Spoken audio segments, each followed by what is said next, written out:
Hello friends, नमस्कार दोस्तों। Knowledge for life group में आपका हार्दिक स्वागत है। वेलकम। तो दोस्तों, एससीपी का हम यह तीसरा वीडियो लेके आए हैं जो कि आपके अंतिम होगा। इसमें लगभग एससीपी की जो शेष बची जानकारियां हैं वो हम और क्लियर कर लेंगे। तो बिना समय गवाए शुरू करते हैं। तो एससीपी की जो मंजूरी है उस पर शास्ती मंजूरी पर शास्ती का प्रभाव निम्न रूप से दिया गया है। क्या क्या प्रभाव है दोस्तों शास्ती के प्रकार? एक तो पहला है परिनिंदा।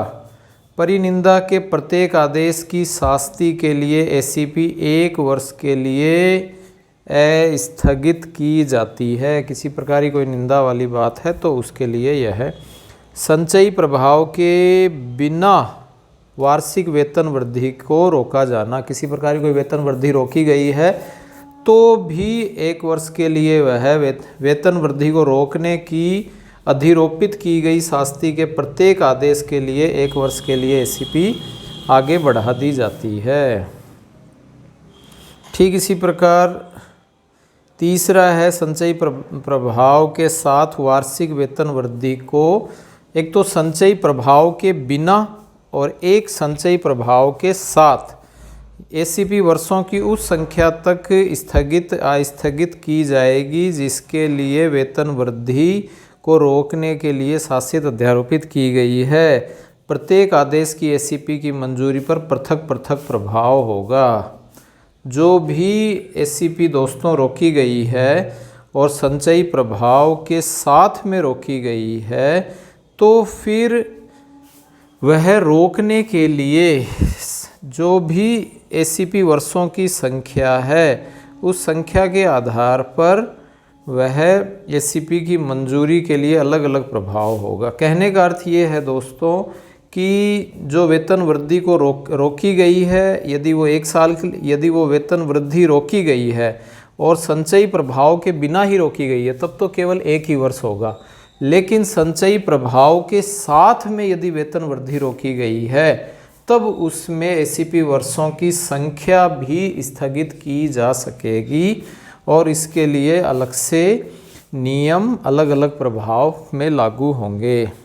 पदोन्नति रोकने की शास्ती एससीपी उस कालावधि के लिए अस्थगित की जाएगी जिसके लिए पदोन्नति से वंचित किया गया है। यानी जो एससीपी है वो उस अवधि में भी स्थगित की जाती है जिसके लिए पदोन्नति से उसे वंचित किया गया है। और पदोन्नति से वंचित करने के लिए ऐसे मामलों में एससीपी 7 वर्ष के लिए स्थगित होगी।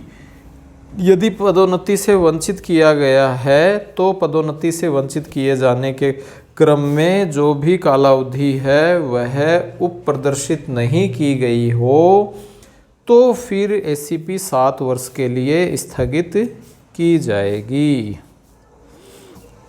इसी प्रकार किसी विधि, नियम या आदेश की उपेक्षा या उल्लंघन करने पर धन संबंधी हानि पूर्ण या भाग से वेतन से वसूली। शास्ती के प्रत्येक आदेश के लिए एससीपी 1 वर्ष के लिए यह स्थगित की जाएगी। कब किसी प्रकार का कोई भी आदेश का उल्लंघन, धन संबंधी कोई हानि की गई है तो इसके लिए रोकी जाती है 1 वर्ष के लिए। किसी निम्नतर सेवा ग्रेड पद या किसी निम्नतर समय वेतनमान समय पर निम्न स्तर पर अवनति हो गई, वेतनमान में बढ़ने की बजाय वेतनमान घट गया किसी भी कारण से, तो भी एससीपी 7 वर्ष के लिए रोकी जाएगी। ठीक है। जो भी निम्नतर सेवा है, ग्रेड है, समय समय पर वेतनमान निम्नतर स्तर पर अवनति हो गई है तो उसकी एससीपी रोक दी जाएगी। यदि कोई नोटिस आ गया और नोटिस आने पर इंक्रीमेंट जो है अगले का रोक दिया जाता है, डीए रोक दिया जाता है तो उसकी एससीपी भी लागू नहीं होती है। ये बात ध्यान रखें। इसी प्रकार पेंशन के मामले के नियमों के अधीन देय से निम्नतर कोई रकम, यानी किसी प्रकार का पेंशन का मामला चल रहा है और उसके नियमों में कोई रकम यानी एसीपी उसमें भी स्थगित की जाती है जब पेंशन के कोई भाग को रोक कर रखा गया है, तो एसीपी उस दशा में नहीं दी जाएगी। 100% पेंशन उसकी रोकी गई हो तो यह आदेश जो एसीपी के लिए अलग से प्रभावित होगा। ठीक है, तो पेंशन के मामले में कुछ अलग है, एसीपी रोकी जाती है। 100% यदि पेंशन उसको नहीं मिल रही है तब भी वह रोकी जाएगी। नेक्स्ट अगला पॉइंट है एसीपीएस ठीक अगले जो उच्चतर लेवल है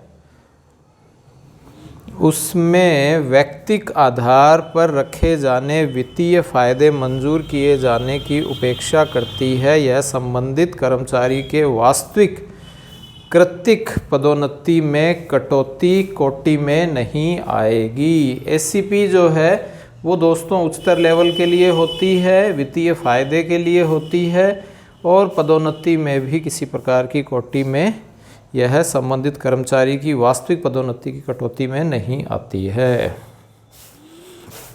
एसीपीएस के अधीन कोई भी वित्तीय उन्नयन हो रहा है उसको स्थगित किया जाता है तो कर्मचारी के अयोग्य होने के कारण विभागीय कार्रवाई के कारण अनुज्ञात नहीं किया जाता है। इसका पारिणामिक प्रभाव पश्चात वर्षीय वित्तीय उन्नयन पर होगा जो पूर्ववर्ती वित्तीय उन्नयन मंजूर करने में विलय की सीमा तक स्थगित भी हो जाएगा।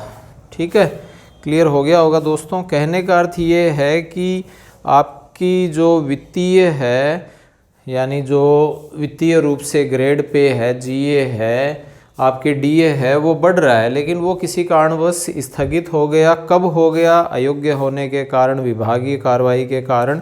तो इसके कारण परिणाम क्या होगा? पश्चात वर्षीय जो वित्तीय उन्नयन होना था वो वित्तीय उन्नयन मंजूर करने में विलय की सीमा भी स्थगित हो जाएगी।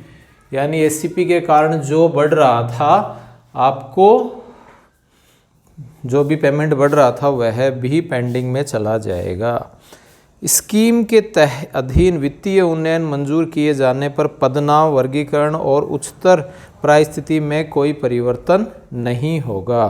वित्तीय उन्नयन मंजूर किए जाने पर जो भी परिवर्तन है, एसीपी मिलने पर दोस्तों आपकी जो भी लेवल है वही बनी रहेगी। आप सेकंड ग्रेड के हो तो सेकंड ग्रेड के कहलाओगे, फर्स्ट ग्रेड के हो तो फर्स्ट ग्रेड के कहलाओगे। उसमें किसी प्रकार का कोई चेंजेज नहीं होगा। कर्मचारी को एसीपीएस के अधीन वित्तीय उन्नयन बिल्कुल व्यक्तिगत होगा। वित्तीय उन्नयन होगा, वरिष्ठता की स्थिति के साथ साथ इसकी कोई सुसंगति नहीं होगी।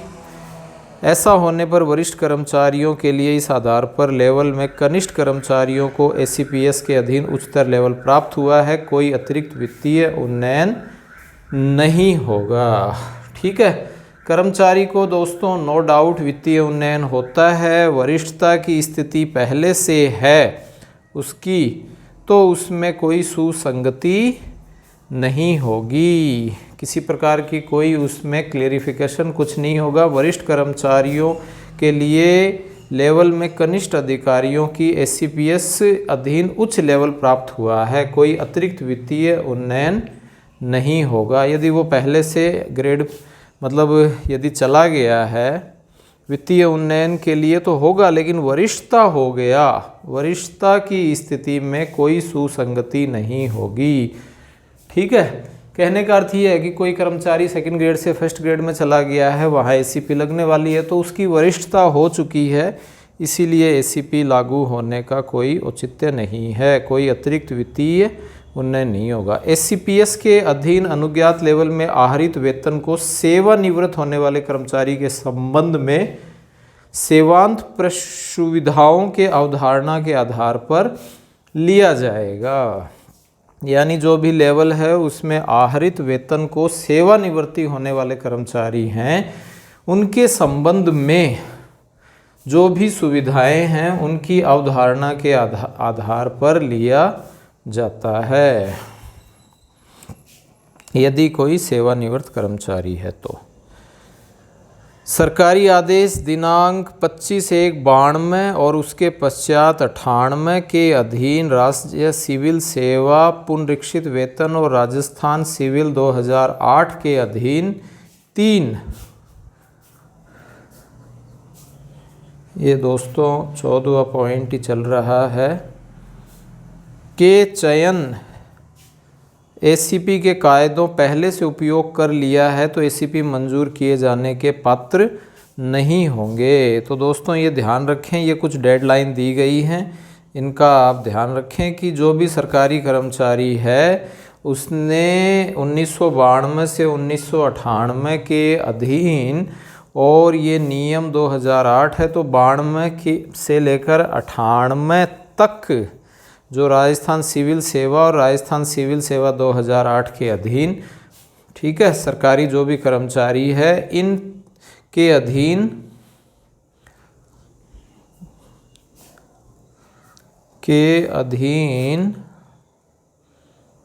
चयन जो ग्रेड एसीपी के फायदों को पहले से उपयोग कर लिया है तो एसीपी के लिए पात्र नहीं होगा, ऐसे 92 से 98 के बीच वाले। तो ऐसे एसीपी पदोन्नति के फायदे का उपयोग कर लिया है तो 18-20 यथास्थिति 27-30 सेवा पूर्ण करने पर क्रमशः द्वितीय और तृतीय एसीपी के लिए पात्र होंगे, ठीक है। 18-20 और 27-30 की 27-30 18 या 20, 9-18-27 और 9-18-27 और 10-20-30 की नियमित सेवा में क्रमशः द्वितीय और तृतीय एसीपी के लिए पात्र होंगे। इस प्रकार ऐसे सरकारी कर्मचारी जिन्होंने 2 एसीपी पदोन्नति, 1 पदोन्नति, 1 एसीपी के फायदे का उपयोग कर लिया है, वो 27-30 के नियमित घोषित किया जाता है और नए विभाग उसी लेवल में नियुक्त किया जाएगा। इसके लिए पूर्ववर्ती विभाग में दी गई नियमित सेवा की एसीपी के अधीन वित्तीय उन्नयन दिए जाने के प्रयोजन के नए विभाग की प्रतिगणना की जाएगी, ठीक है। तीसरी एसीपी मिल रही है, उसके लिए जो भी निरंतर नियुक्त किया गया है, जो नियमित सेवा है, उन्नयन है, उसके बारे में वह दी जाएगी। यदि नियमित पदोन्नति को प्रस्ताव किया गया है, कर्मचारी जो हकदार है और पूर्व में पदोन्नति से इनकार कर देता है और वित्तीय उन्नयन अनुज्ञात नहीं किया जाएगा, ऐसे कर्मचारी के अवसरों के कारण वेतन वृद्धि रुख नहीं किया गया है, तथापि वृद्धि रुद्ध के कारण वित्तीय उन्नयन अनुज्ञात किया गया है, तत्पश्चात कर्मचारी पदोन्नति से इनकार कर देता है। क्लियर।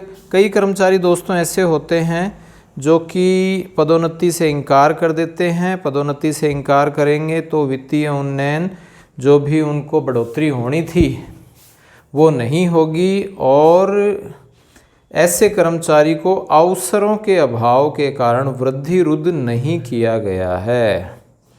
तो ऐसे कर्मचारी को जो अवसर हैं उनके अभाव के कारण वृद्धि रुद्ध नहीं किया गया है, यानी स्टेगनेटेड नहीं किया गया है, वृद्धि रुद्ध के कारण वित्तीय उन्नयन अनुज्ञात किया गया है, ठीक है, वित्तीय उन्नयन अनुज्ञात किया गया है वृद्धि रुद्ध के कारण। तो कर्मचारी जो है वो दोस्तों पदोन्नति से इनकार कर देता है तो वित्तीय उन्नयन वापस लेने का आधार उसका नहीं होगा, तथापि वह वित्तीय उन्नयन के लिए विचार किए जाने का तब तक पात्र नहीं होगा जब तक कि पदोन्नति के लिए पुनः विचार किए जाने के लिए सहमत न हो और आगामी जो द्वितीय वित्तीय उन्नयन की पदोन्नति से इनकार करने के कारण विवर्जन को कालावधि की सीमा तक स्थगित किया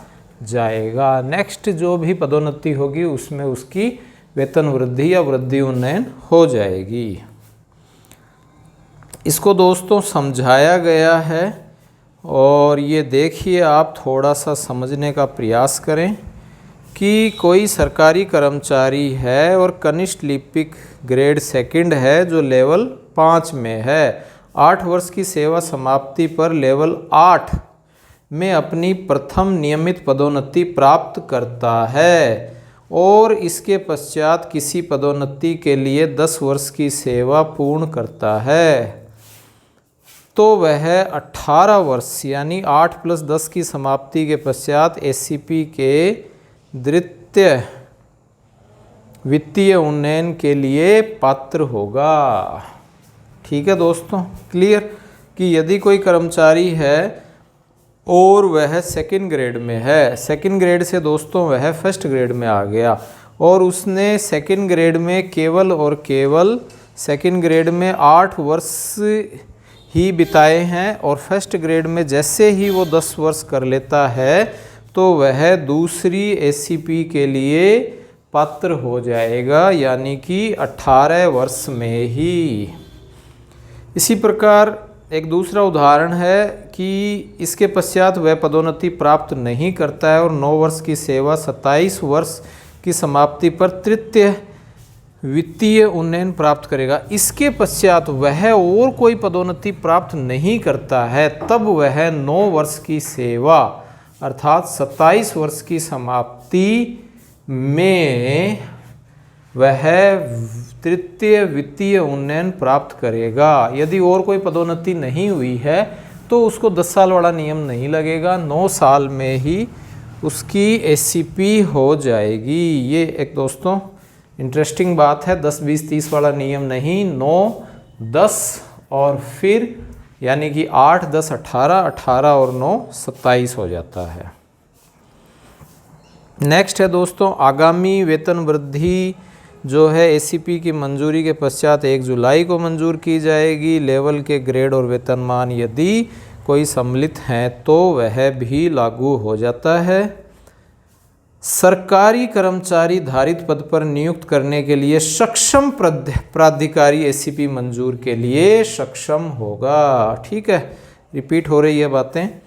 और इसमें दोस्तों लास्ट जो पॉइंट है, ये उपबंध राजस्थान कार्य प्रभारित कर्मचारी पुनरीक्षित नियम 2017 के अधीन लेवल में वेतन आरित करने के कार्य प्रभावित कर्मचारी पर लागू होंगे। अतिरिक्त स्पष्टीकरण यदि कोई हो तो वित्त विभाग के नियम के अनुसार संबोधित किए जाएंगे। तो आई होप दोस्तों ये आपको एसीपी से संबंधित जो भी बातें थी वो सारी की सारी क्लियर हो गई होंगी। एसीपी के ये 3 वीडियो में मेरा प्रयास रहा है कि मैं आपको एसीपी की समस्त जानकारी दूं और अच्छे से इसको समझाऊं। यदि आपको यह सारी बातें समझ में आई हैं तो चैनल को दोस्तों सब्सक्राइब करें और लाइक करें तो थोड़ा सा मोटिवेशन मिलेगा। और साथ ही साथ जो भी साथी लोग हैं, ठीक है, गवर्नमेंट एम्प्लॉय हैं, उनके पास शेयर कीजिए जिससे वो भी अधिक से अधिक लाभान्वित हों। Thanks for watching.